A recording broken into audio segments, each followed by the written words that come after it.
Shalom jemaat Tuhan yang terkasih, setiap bulan maka kita diingatkan bersama-sama untuk setiap kita dapat memiliki sikap hati yang benar dalam mengambil bagian, yaitu lewat pemberian persembahan persepuluhan ataupun persembahan khusus lainnya. Memberi persembahan ke gereja bukan tema yang asing bagi orang Kristen. Pemberian yang kita berikan melalui gereja merupakan salah satu wujud iman dan ucapan syukur kita kepada Tuhan. Melalui pemberian kita ikut berkontribusi dalam pekerjaan Tuhan melalui gerejanya. Memberi kepada Tuhan adalah salah satu tindakan penyembahan kita kepada Tuhan, yang juga menjadi pengingat bahwa kita hanya pengelola. Harta yang kita miliki bukan milik kita, namun milik Tuhan. Apa kata Alkitab tentang memberi persembahan? Mari kita simak. Lukas 21 ayat 1-4. Ketika Yesus mengangkat mukanya, ia melihat orang-orang kaya memasukkan persembahan mereka ke dalam peti persembahan. Ia melihat juga seorang janda miskin memasukkan 2 peser ke dalam peti itu. Lalu ia berkata, "Aku berkata kepadamu, sesungguhnya janda miskin ini memberi lebih banyak daripada semua orang itu, sebab mereka semua memberi persembahannya dari kelimpahannya, tetapi janda ini memberi dari kekurangannya, bahkan ia memberi seluruh nafkahnya." Amsal 11 ayat 24. Ada yang menyebar harta tetapi bertambah kaya. Ada yang menghemat secara luar biasa, namun selalu berkekurangan. 2 Korintus 9 ayat 7. Hendaklah masing-masing memberikan menurut kerelaan hatinya, jangan dengan sedih hati atau karena paksaan, sebab Allah mengasihi orang yang memberi dengan sukacita. Demikianlah sekilas warta yang dapat kita dengar. Kiranya setiap persembahan perpuluhan maupun persembahan khusus yang kita berikan menjadi sebuah kesempatan untuk memuliakan Tuhan dalam mengupayakan pekerjaannya di gereja Tuhan, yaitu GBI Sujuya Plaza, Tanjung Morawa. Baik, puji Tuhan, kami ucapkan selamat malam dan shalom jemaat Tuhan. Shalom. Shalom. Mari Bapak Ibu bersama-sama kita siapkan hati kita. Kalau malam hari ini kita boleh bersama-sama memperingati kasih Tuhan yang besar dalam hidup kita.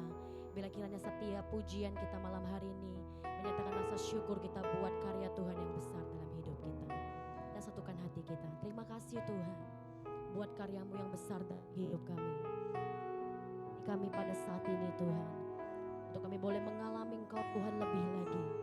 Bila kiranya Tuhan datanglah, hadir dan tempat ini Roh Kudus memenuhi setiap kami Tuhan, melawat setiap kami. Kami rindu Tuhan untuk lebih lagi berjumpa dengan Engkau Bapa. Terpuji namamu Tuhan. Kami hanya di dalam nama Tuhan Yesus, setiap kita yang siap mulai ibadah ini bersama-sama kita katakan amin.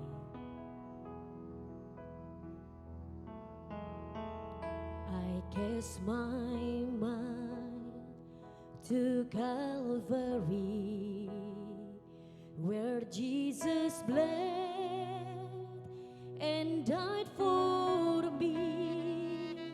I see His wounds, His hands, His feet. My Savior rode that cursed tree.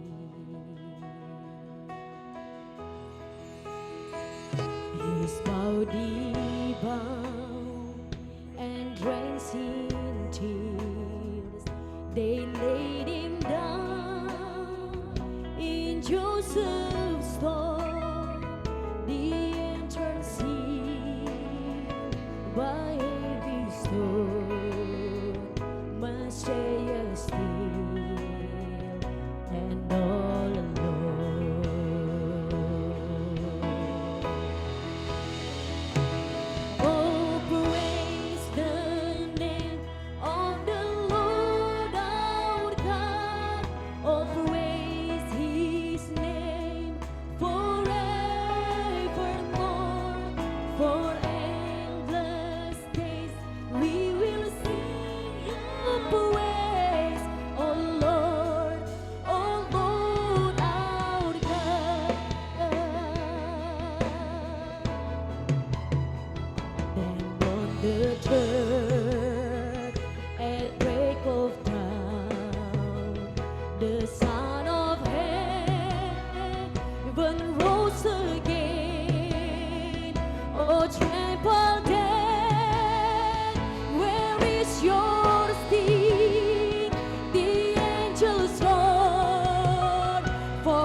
curahkan darahmu sebagai ganti dosaku. Kau berikan harapan di dalam kesesakan. Agunglah perbuatanmu, Yesus Tuhan penebusku. Karena kasih-Mu yang selamatkanku, menyucikan dan menebus hidupku. Ku naikkan syukur buat pengorbananmu, Maha mulia. Dan karena kasih yang selamatkan kami, menyucikan dan menebus, ku naikkan syukur buat pengorbananmu, Maha mulia. Dan karena kasih-Mu yang selamatkanku,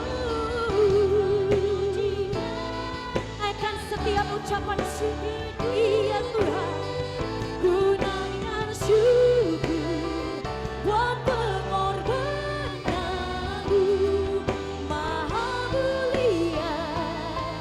Dan terindah Kau, Yesus, Maha mulia. Dan terindah Kau, Yesus, Maha mulia. Dan terindah Kau, Yesus.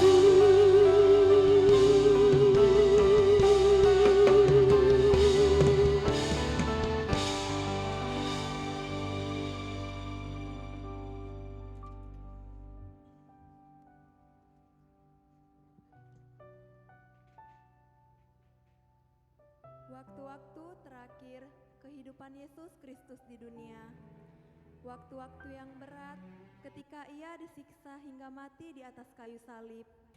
Jalan salib ini kiranya mampu mengingatkan kita akan penderitaan yang ditanggung oleh Yesus Kristus.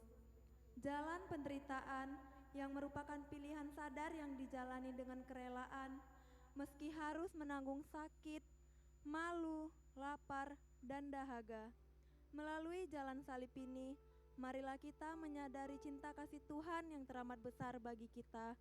Ia rela datang ke dunia, disiksa, dipermalukan, demi menebus dosa-dosa kita. Jangan pernah menyia-nyiakan kasih pengorbanannya, tetapi hiduplah sebagai orang yang layak untuk dicintainya. Marilah kita saksikan drama singkat Jalan Salib.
Ya Bapa, ampunilah mereka, sebab mereka tidak tahu apa yang mereka perbuat. Hari ini juga Engkau akan ada bersama-sama dengan aku di dalam Firdaus. Ibu, inilah anakmu, inilah ibumu. Eli, Eli, lama sabatani. Aku haus.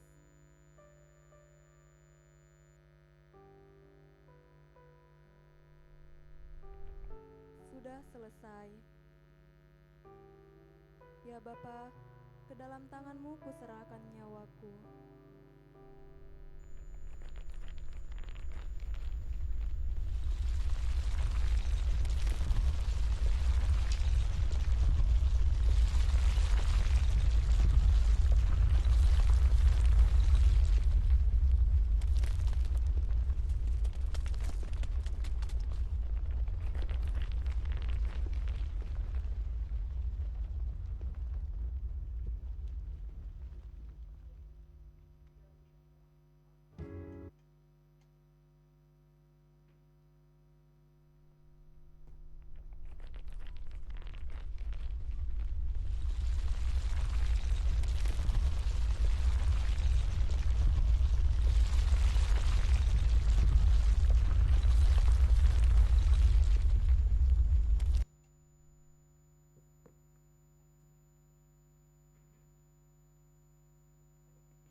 Puji Tuhan Bapak Saudara, kita akan membawa persembahan kita yang pertama pada malam hari ini. Persembahan yang pertama adalah persembahan ucapan syukur. Bila kiranya mari bersama-sama kita bawa setiap persembahan kita dengan penuh sukacita. Kita bersatu dalam doa. Kami bersyukur Tuhan buat malam hari ini. Kami rindu sebentar untuk membawa setiap persembahan kami, ucapan syukur kami Tuhan. Buat setiap karya-Mu yang besar dalam hidup kami. Buat kasih-Mu yang menyelamatkan setiap kami Tuhan. Kiranya terimalah setiap persembahan umat-Mu ini Tuhan. Dan Engkau yang memberkati setiap tangan-tangan umat-Mu yang memberi. Bagimu segala pujian, hormat dan kemuliaan. Di dalam nama Tuhan Yesus, setiap kita yang siap memberi sama-sama katakan. Selamat memberi Bapak Ibu, Tuhan memberkati.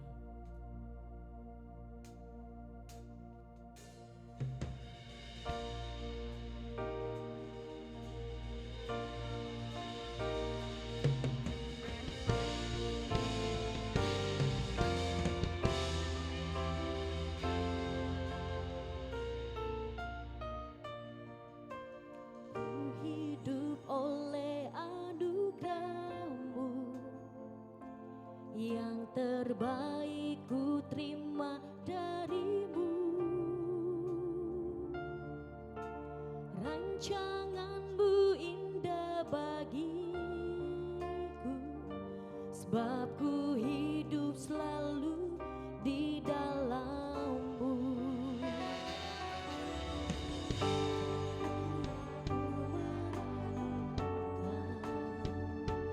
Bukti kasih dan karya salib-Mu, Kau telah mati gantikan hidupku. Sebab itu ku selalu bersyukur.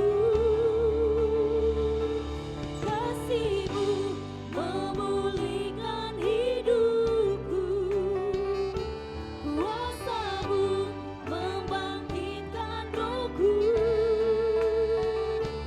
Darah-Mu telah tercurah bagiku, pengorbananmu sempurna.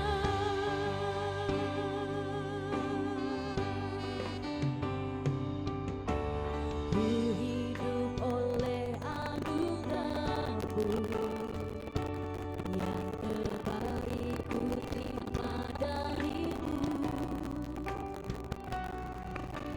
Rancangan-Mu indah bagiku, sebab ku hidup selalu di dalam-Mu.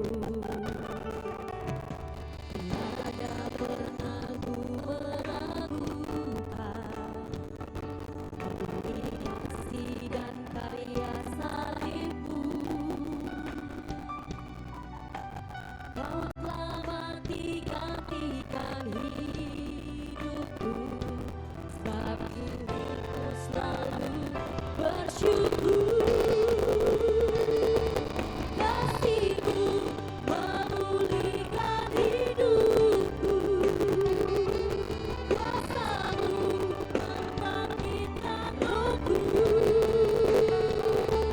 Darah-Mu telah tercurah bagiku, pengorbananmu sempurna.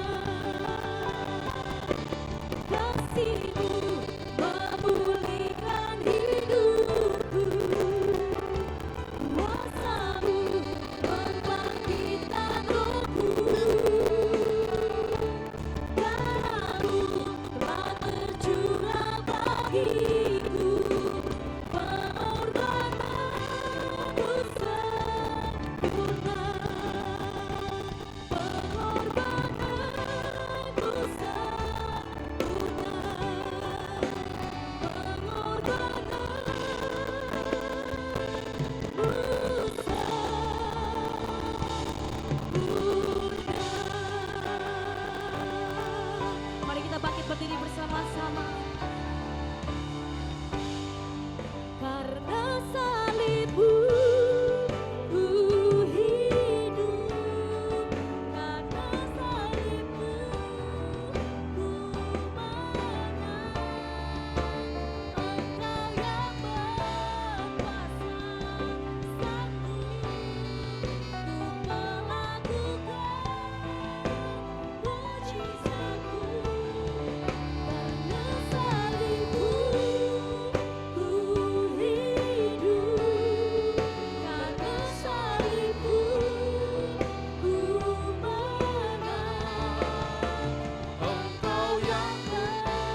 berikan tepuk tangan yang meriah bagi Tuhan kita.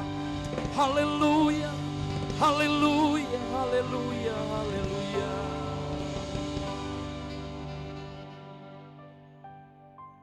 Ia dihina dan dihindari orang, seorang yang penuh kesengsaraan dan yang biasa menderita kesakitan. Ia sangat dihina sehingga orang menutup mukanya terhadap dia. Dan bagi kita pun dia tidak masuk hitungan. Tetapi sesungguhnya penyakit kitalah yang ditanggungnya, dan kesengsaraan kitalah yang dipikulnya. Padahal kita mengira dia kena tulah, dipukul dan ditindas Allah. Tetapi dia tertikam oleh karena pemberontakan kita. Dia diremukkan oleh karena kejahatan kita. Ganjaran yang mendatangkan keselamatan bagi kita ditimpakan kepadanya, dan oleh bilur-bilurnya kita menjadi sembuh. Terima kasih buat karya yang ajaib di kayu salib ya Tuhan. Terima kasih buat tetesan darah yang tercurah. Terima kasih buat pengorbanan-Mu ya Tuhan. Hari ini pintu menuju keselamatan terbuka bagi setiap kami. Biarlah kasih dan sayang-Mu terus mengikuti perjalanan hidup kami. Terima kasih ya Tuhan. Terima kasih ya Bapa. Izinkan firman-Mu boleh berbicara bagi kami. Firman Tuhan yang boleh membangkitkan iman percaya kami. Terpujilah Tuhan yang memberkati kami. Di dalam nama Tuhan Yesus, kita yang diberkati Tuhan bersama-sama katakan amin. Berikan tepuk tangan yang meriah bagi Tuhan kita. Mari silakan duduk Bapak Ibu, anak-anak muda yang diberkati Tuhan. Saya ucapkan selamat sore, shalom. Puji Tuhan kalau hari ini kita boleh datang beribadah kepada Tuhan. Kita bersama-sama memperingati kematian Yesus di kayu salib.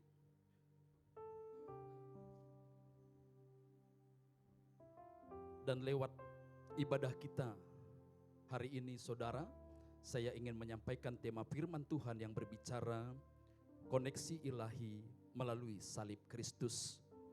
Bapak Ibu anak-anak muda yang dikasihi Tuhan, peristiwa penyaliban Yesus saudara ini menunjukkan pengorbanan Tuhan Yesus yang tanpa syarat, kasihnya yang tanpa batas. Karena dicatat di dalam Roma 5 ayat 8 firman Tuhan, akan tetapi Allah menunjukkan kasih-Nya kepada kita oleh karena Kristus telah mati ketika kita masih berdosa. Saudara, di dalam ayat ini dikatakan Dia menunjukkan kasih-Nya kepada setiap kita sekalipun kita masih di dalam dosa. Saudara, pengorbanan Yesus di kayu salib itu tanpa syarat. Dia menunjukkan kasih-Nya yang tanpa batas sekalipun kita masih berlumur dosa. Tapi Dia tidak memandang itu. Dia tetap mengasihi kita. Ketika manusia pertama Adam dan Hawa jatuh ke dalam dosa, manusia itu mulai menjauh dari Tuhan. Tetapi Dia cari. Ketika malaikat melakukan dosa di sorga, tidak ada pengampunan bagi malaikat. Dia dibuang, bukan di sorga, bukan di bumi. Dia ada menjadi penguasa di udara. Tapi beda dengan manusia. Sekalipun manusia yang diciptakan Tuhan melakukan dosa dan kesalahan, Tuhan tidak buang, Tuhan tidak gantikan dengan makhluk yang berbeda. Tetapi Tuhan cari saudara. Dan peristiwa kayu salib menunjukkan betapa Tuhan mengasihi dan mencintai kita. Begitu berharganya kita bagi Tuhan. Dengar baik Bapak Ibu anak-anak muda dikasih Tuhan. Kita ada hari ini adalah orang-orang yang berharga bagi Tuhan. Orang-orang yang bernilai bagi Tuhan. Sebab apapun keadaanmu hari ini, Tuhan mati untukmu. Darahnya tercurah bagimu. Yang percaya berikan tepuk tangan yang meriah bagi Tuhan. Yang Tuhan rindukan hari ini adalah bukan tangisan, tapi sebuah perubahan hidup. Ada begitu banyak orang ketika merayakan Jumat Agung, merenungkan kembali peristiwa Yang dialami oleh Yesus meneteskan air mata, menangis. Tadi pagi saya melayani ibadah saudara di gereja lokal kita. Saya lihat begitu banyak ibu-ibu yang menangis ketika dinaikkan pujian. Tetapi sesungguhnya bukan itu yang Tuhan cari. Bukan tangisan dan air matamu, tapi sebuah perubahan hidup. Kalau waktu berdosa saja, kita saudara ditebus Tuhan, kita berharga. Apalagi ketika kita sudah berubah, karakter kita diubahkan, pasti kita jauh lebih berharga. Katakan amin. Saudara, di dalam kitab Kejadian kita melihat ketika dosa itu masuk di dalam kehidupan manusia saudara, maka ada 3 hal yang ingin saya sampaikan. Yang pertama, dosa itu membawa kesusahan bagi manusia. Yang tadinya hidup manusia itu tenang dan aman, semuanya tercukupi. Tapi begitu jatuh ke dalam dosa, mulai kesusahan-kesusahan hidup menimpa manusia. Tuhan berkata kepada Hawa di dalam Kejadian 3 ayat 16. Mari para wanita boleh dibaca ayat ini. Kejadian 3 ayat 16. Dengan suara keras 2-3 ya. Firman-Nya kepada perempuan itu, susah payahmu waktu mengandung akan kubuat sangat banyak. Dengan kesakitan engkau akan melahirkan anak.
Jangan makan daripadanya, maka terkutuklah tanah karena engkau. Dengan bersusah payah engkau akan mencari rezekimu, dan tanah dari tanah seumur hidupmu. Tuhan berkata, Adam, karena engkau dengarkan istrimu, maka dengar baik. Dengan bersusah payah engkau akan mencari rezekimu. Memang Adam ini pun terlalu sayang sama istrinya, semuanya terlalu didengar. Bapak-bapak, enggak semuanya harus diikuti apa kata istri. Kalau salah, kalau dosa bilang jangan. Ini efeknya, ini dampaknya. Adam juga mengalami kesusahan. Dia akan bertarung untuk mencukupkan kebutuhan keluarganya, yang sebelumnya tidaklah demikian. Sebelum jatuh ke dalam dosa, Hawa bilang, Bang Dam, lapar adek. Adam tinggal bilang gini, mau buah apa dek? Semua ada di taman. Mau durian, mau rambutan? Coba sekarang kalau minta durian sama suamimu, kalau nggak musimnya, ada? Nggak ada. Hawa bilang, Bang Dam, mau emas 2 kilo bang. Oh sebentar dek, di taman ini ada 4 sungai. Saya pergi sebentar ke sungai, ambil 2 kilo emas. Dia ambil, hanya waktu yang sesaat. Ibu-ibu, bapak-bapak, kalau istrimu minta emas 2 kilo, berapa lama bisa kau penuhi? 2 kilo, mungkin sampai seumur hidup kita nggak bisa kita penuhi. Tinggal bilang, tenang mak, Kan ada Mas Hombing, ada Mas Andi, kurang cukup 80 kilo. Kayak saya Mas Hasugian, bobotnya 80 kilo. Itu hanya penghiburan. Dia minta emas yang sesungguhnya. Dengar baik, karena ini sudah menjadi firman, dengan susah payah engkau akan mencari rezekimu. Inilah akibat dosa.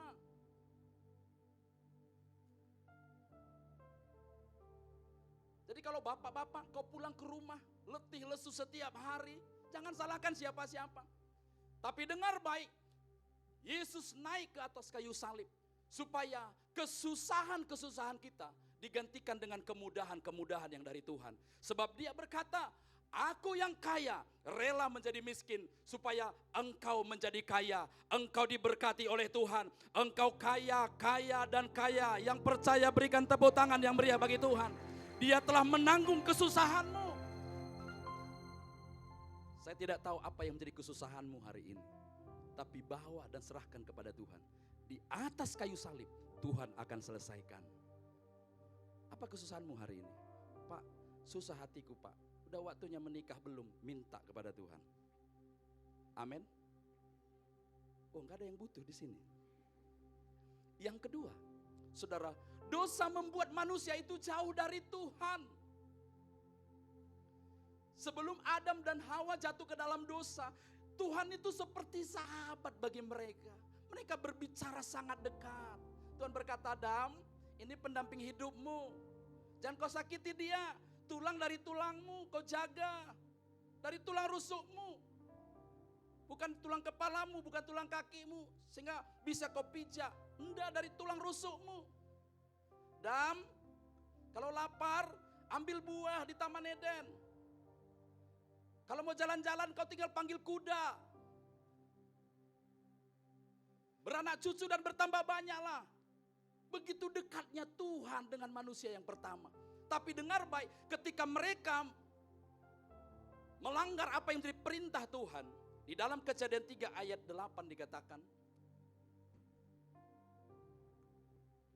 ketika mereka mendengar bunyi langkah Tuhan Allah yang berjalan-jalan dalam taman itu, pada waktu hari sejuk, bersembunyilah manusia dan istrinya itu terhadap Tuhan Allah di antara pohon-pohon dalam taman. Saudara, ketika mereka jatuh ke dalam dosa, hubungan itu menjadi rusak. Mereka mulai bersembunyi. Yang awalnya mereka dekat dengan Tuhan, mendengar suara Tuhan, tapi kali ini hanya mendengar langkah bunyi Tuhan pun mereka sudah bersembunyi. Dengar baik, dosa yang kita pelihara akan membuat kita jauh dari Tuhan. Hari ini ketika kita memperingati Jumat Agung, jangan ada dosa yang tersembunyi. Mungkin suamimu gak tahu, istrimu gak tahu, orang yang ada di sekitarmu gak tahu, tapi Tuhan tahu. Selesaikan hari ini juga, katakan amin. Karena dosa itu akan menarik engkau menjauh dari Tuhan. Kadang-kadang dosa itu bukan hanya di hati, dosa itu mulai ada di handphone. Dengar baik anak-anak muda, engkau harus selesaikan hari ini juga. Seorang bapak, dia simpan nomor seorang wanita di handphonenya, like si Hombing, padahal buru Hombing, mantannya. Istrinya juga nggak mau ketinggalan, dia simpan di situ nomor mantannya, tukang batu bata. Saudara, segala dosa yang kau sembunyikan, baik di hati mau dimanapun itu, saudara, itu akan membuat engkau jauh dari Tuhan. Ketika kau datang beribadah seperti ini, kau tidak menikmati hadirat Tuhan. Karena ada sesuatu yang belum kau selesaikan di hatimu. Ada dendam, ada iri hati, ada kecewa, ada luka yang kau pelihara bertahun-tahun. Sama seperti Adam dan Hawa, dia mulai menghindar dari Tuhan. Dan kalau hari ini kau ada di tempat ini, karena Tuhan mencari engkau, Tuhan sayang kepada engkau. Tapi dengar baik, mari dosa itu buang dari hadapan. Tinggalkan. Sehingga kita bisa dekat dengan Tuhan. Kalau kita dekat dengan sumber berkat, maka hidup kita akan diberkati oleh Tuhan. Yang percaya berikan tepuk tangan yang meriah bagi Tuhan kita.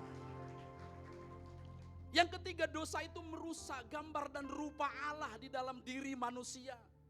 Saudara, di dalam Kejadian 1 ayat 27, ketika Tuhan menciptakan manusia pertama, Maka Allah Bapa, Allah Anak, dan Allah Roh Kudus bersepakat, baiklah kita menciptakan manusia itu menurut gambar dan rupa kita. Karakter Kristus ada pada manusia.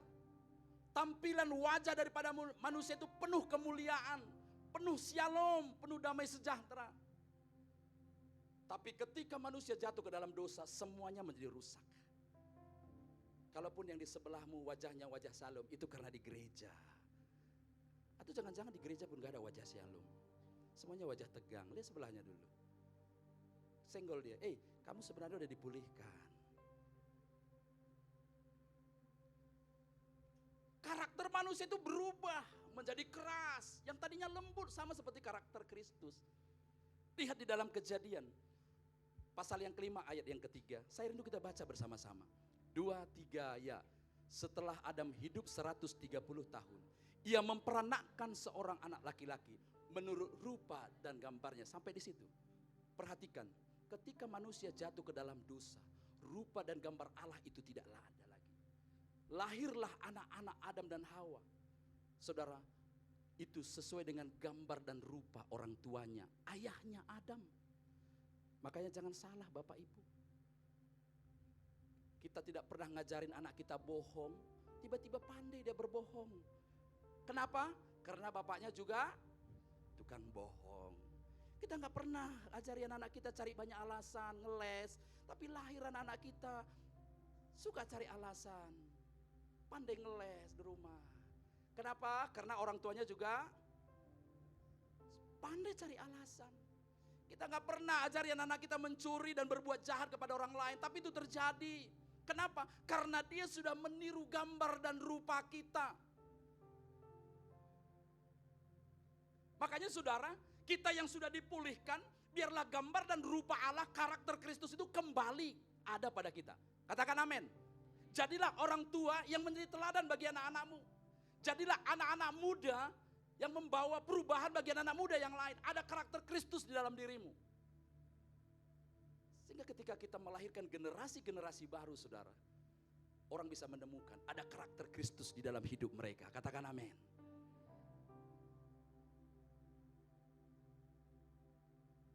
Kenapa kita orang-orang Batak ini ngomongnya keras? Karena memang kita itu watak ataupun leluhur-leluhur kita itu memang bicaranya keras. Karena seperti ayat ini. Gambar dan rupa kita seperti orang tua kita. Tapi sering kita orang Batak ini membela, Pak, ngomongnya jangan keras Pak. Namun hatinya, itu orang Bataknya ngaku itu.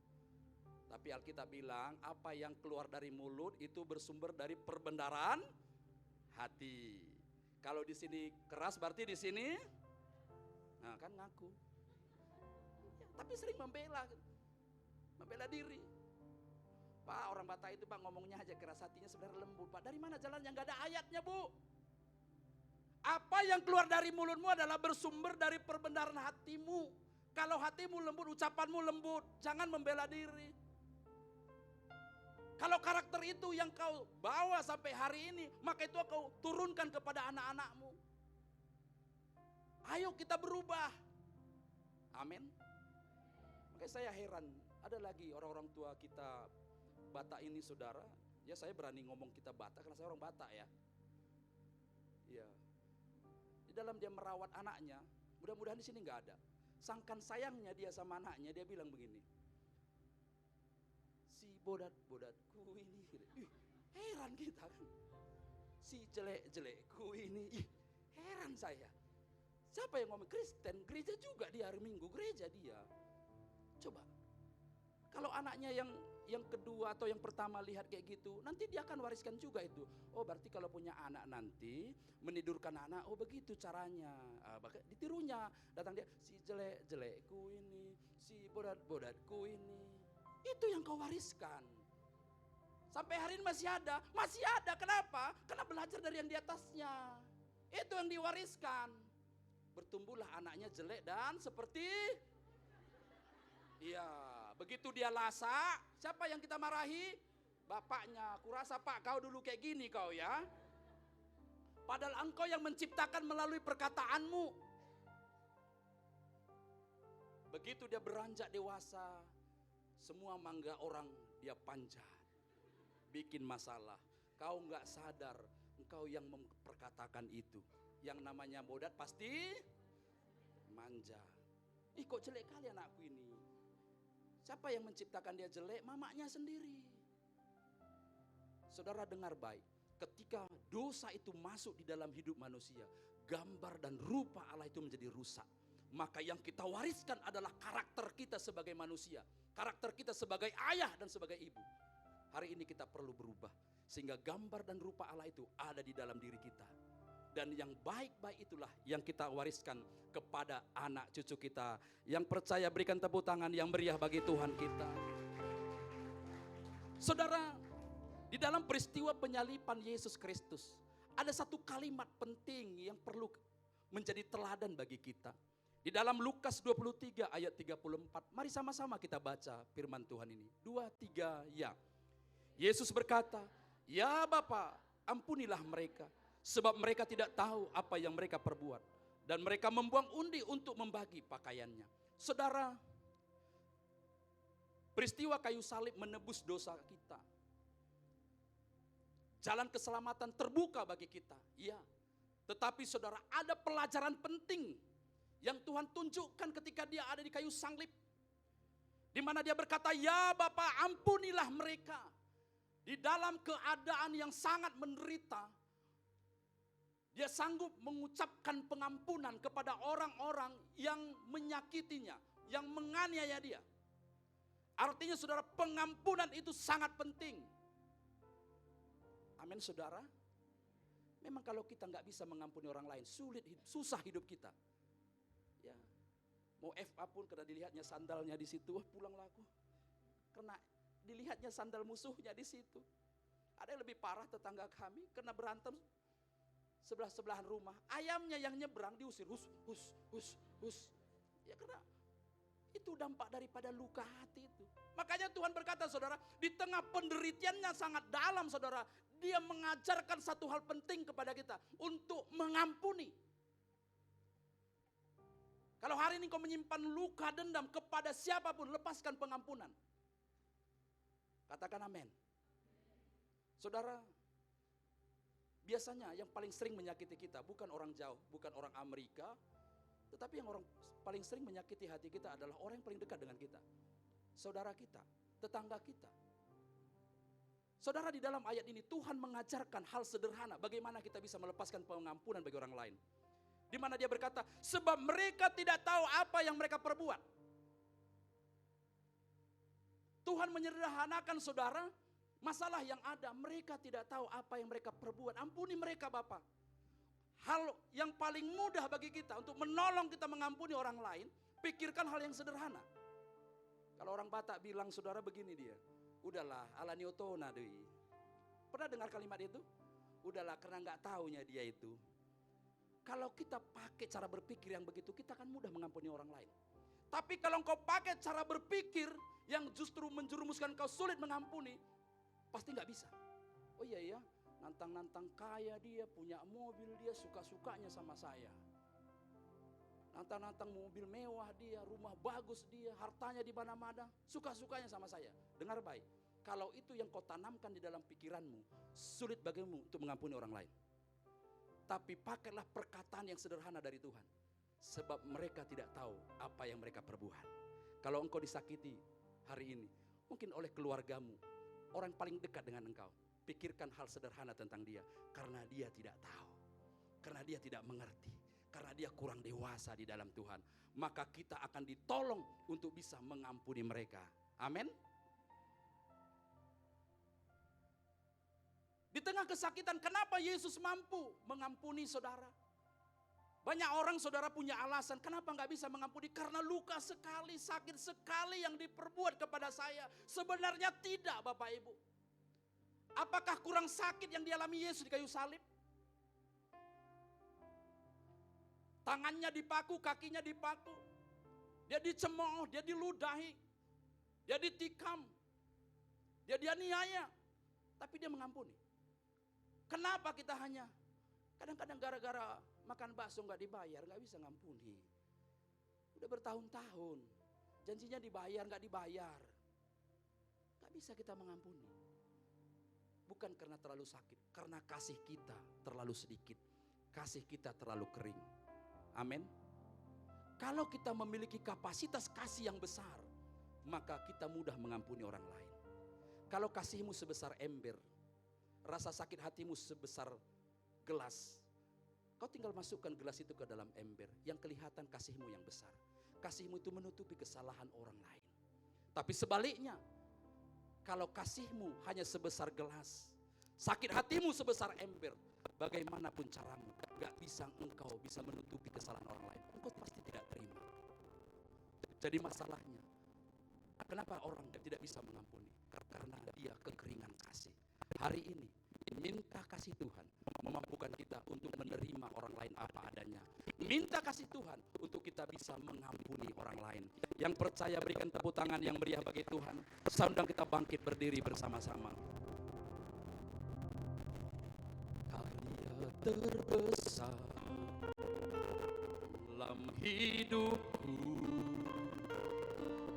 pengorbananmu yang selamatkanku. Engkaulah harta yang tak ternilai, ku miliki, ku hargai. Yesus Engkau karya terbesar.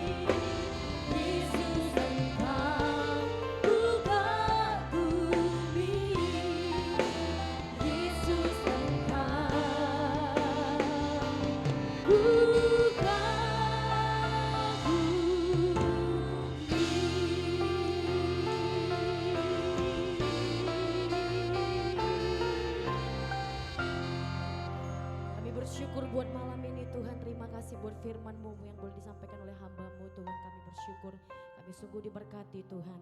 Dan sebentar kami umat-Mu di tempat ini akan membawa kembali setiap persembahan kami yang kedua, baik itu persembahan diakoni ataupun persembahan perpuluhan lainnya Tuhan. Kiranya Tuhan berkenanlah atas setiap persembahan umat-Mu. Bagimu segala puji, hormat dan kemuliaan di dalam nama Tuhan Yesus. Setiap umat Tuhan yang sudah diberkati dan siap untuk memberi, bersama-sama kita katakan amin. Silakan duduk kembali Bapak Ibu Saudara.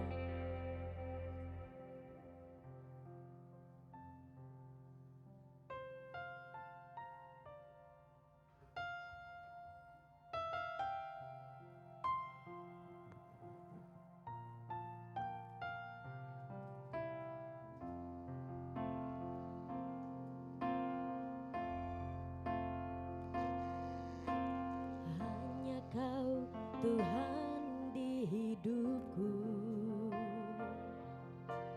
Kau berikan hidup yang baru.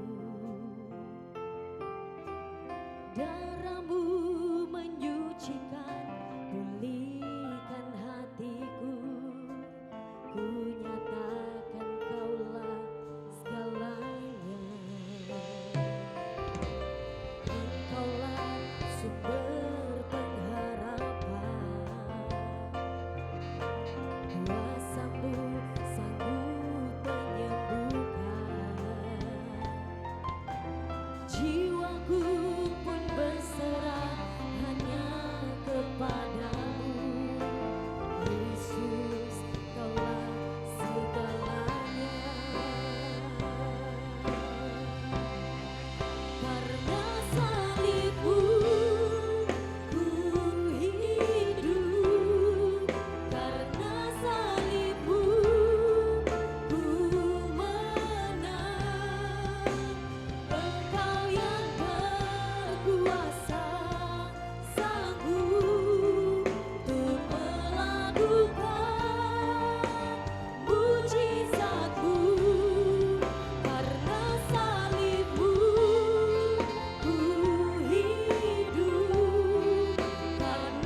beri kemuliaan bagi Tuhan.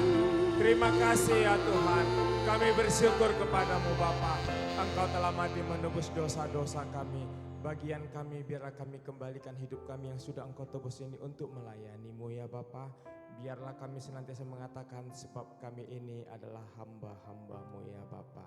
Dengan setia kami akan mengerjakan pekerjaan-Mu. Dengan setia kami akan melayani-Mu ya Bapa. Terima kasih ya Tuhan buat hamba-Mu Bapak Pendeta Daulat Asigan yang sudah menyampaikan firman-Mu ini. Berkati terus hamba-Mu, pakai hamba-Mu dimanapun ia mulai sertai Bapa. Berkati dia Bapa, berkati juga pelayanannya, bahkan Engkau memberkati keluarga kesehatannya. Juga Engkau memberkati keluarga istri dan anak-anaknya ya Bapa. Terima kasih Bapa, bahkan sidang pelayanannya pun juga biarlah Engkau yang memberkati Bapa. Hamba-Mu juga berdoa bagi umat-Mu yang sudah hadir pada yang sesi yang kelima ini Tuhan. Berkati umat-Mu ya Tuhan. Engkau tahu apa menjadi kebutuhan kerinduan umat-Mu, biarlah Engkau yang memberkati mereka. Sembuhkan yang sakit, berikan pekerjaan bagi mereka yang sedang mencarinya. Beri jawaban doa bagi mereka yang di dalam pergumulan doa. Beri jodoh bagi mereka yang sedang menantikannya. Dan berikan keturunan bagi keluarga-keluarga yang merindukan keturunannya Bapa. Terima kasih Bapa. Buat semua kobar ucapan syukur persembahan yang sudah Omot bawa kepada Bapa. Dan di bulan yang baru ini juga kami bersama-sama membawa korban ucapan syukur kami Bapa, di mana sudah tersedia amplop bagi kami. Biarlah kami boleh ambil bagian di dalamnya sebagai rasa ucapan syukur kami buat bulan lalu yang sudah kami lewati bersama-sama dengan-Mu. Dan buat bulan depan yang akan kami jalani bersama-sama dengan-Mu Bapa. Terima kasih ya Bapa, kami berdoa bagi gembala-gembala pembina kami. Bapak Pendeta Insinyur Niko Noto Raharjo, Bapak Pendeta R. Bambang Yonan, Bapak Pendeta Edi Preyo, Gembala Sidang, Bapak Pendeta Arman Adelit. Berkati hamba-hamba-Mu yang membina kami. Kami angkat tangan kami berdoa bagi kota kudus-Mu Yerusalem. Shalom Yerusalem, diberkatilah kota kudus ya Tuhan. Terima kasih Bapak, kini kami siapkan hati kami untuk menerima berkat yang daripada-Mu. Mari engkau umat yang dikasih Tuhan, arahkanlah hatimu kepada Tuhan. Angkat kedua belah tanganmu dan pulanglah. Terimalah berkat-berkat yang daripada Tuhan. Anugerah dari Allah Bapa, kasih dari Tuhan kita Yesus Kristus, dan persekutuan yang manis bersama dengan Roh Kudus, itulah yang akan menyertai-mu mulai hari ini, esok, bahkan sampai selama-lamanya, bahkan sampai Tuhan datang menjemput kita semuanya. Mari kita mau indikasinya bersama-sama, kita katakan amin. Shalom, Tuhan Yesus memberkati. Karena kasih